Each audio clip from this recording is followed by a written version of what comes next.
Eu sou a Bianca Solero, eu sou psicóloga, arte educadora, arte terapeuta e trabalho há quase 2 décadas com educação criativa. E durante toda a minha jornada, eu sempre falei muito sobre nutrir a habilidade criativa das crianças e sempre o que eu ouvia do outro lado, dos pais, das famílias e até mesmo das escolas que eu sempre acompanhei era: e como é que entram os limites nessa história? Então, neste primeiro módulo, a gente vai falar sobre por que falar de limites vinculados à habilidade criativa. O que tem a ver limite com criatividade? Bem, e a primeira coisa que eu devo falar para vocês é que existe um mito. Na verdade, quando a gente fala de criatividade, existem vários mitos. O Murilo Gun, no seu curso que se chama Reaprendizagem Criativa, fala de 4 mitos super interessantes que muitas vezes bloqueiam a nossa vontade, de resgatar essa habilidade que todos nós nascemos com ela. O mito do dom, que supõe que a criatividade seja um dom específico só para alguns.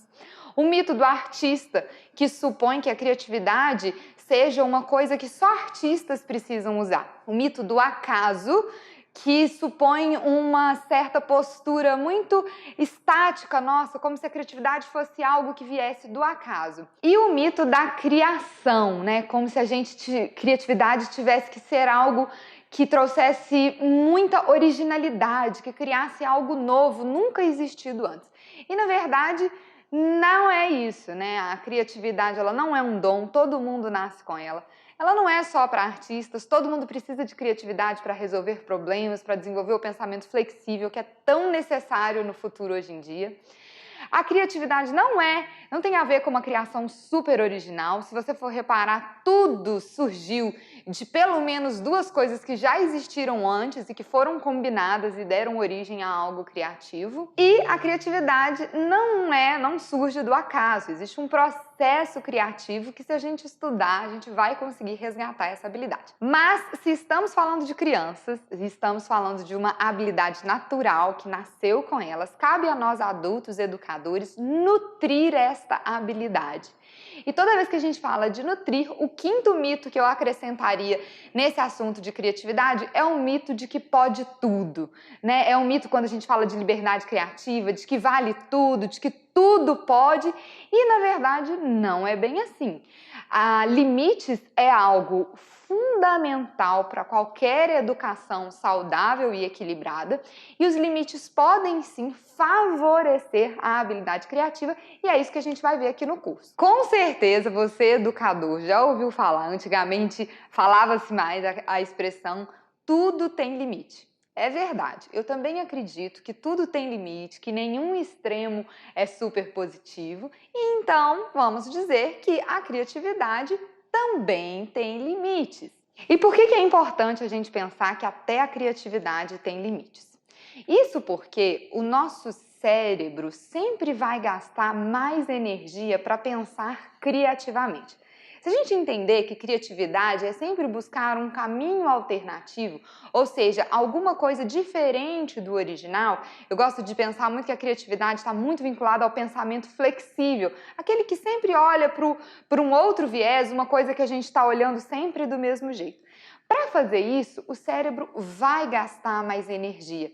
É por isso que a gente diz que não existe uma pessoa criativa em todas as áreas. Não existe uma pessoa que é criativa todo o tempo, até porque isso seria extremamente desgastante para o cérebro dessa pessoa. Então, a gente utiliza a criatividade para algumas questões do nosso dia a dia e é importante que a gente nutra a criatividade na criança para que ela saiba, para que essa habilidade esteja a ponto de bala na mente dela quando ela realmente precisar pensar por um caminho alternativo ou de forma mais flexível sobre alguma coisa. Mas então, se a gente for pensar que o nosso cérebro gasta muita energia para poder pensar criativamente, é onde a gente vai ver que os limites vão ajudar e vão favorecer o pensamento criativo. Existe uma técnica para nutrir a nossa criatividade, ou mesmo depois de adulto, para a gente reabastecer ela, desatrofiar a criatividade, que é a técnica da restrição. Então eu vou te dar um exemplo. Quando você pede para alguém imaginar uma coisa muito estranha, muito esquisita, faça aí você esse exercício.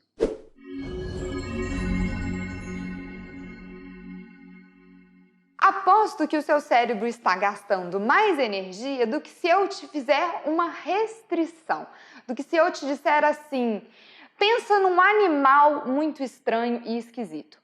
O fato de eu ter restringido o tipo de coisa que você vai pensar otimiza a sua criatividade.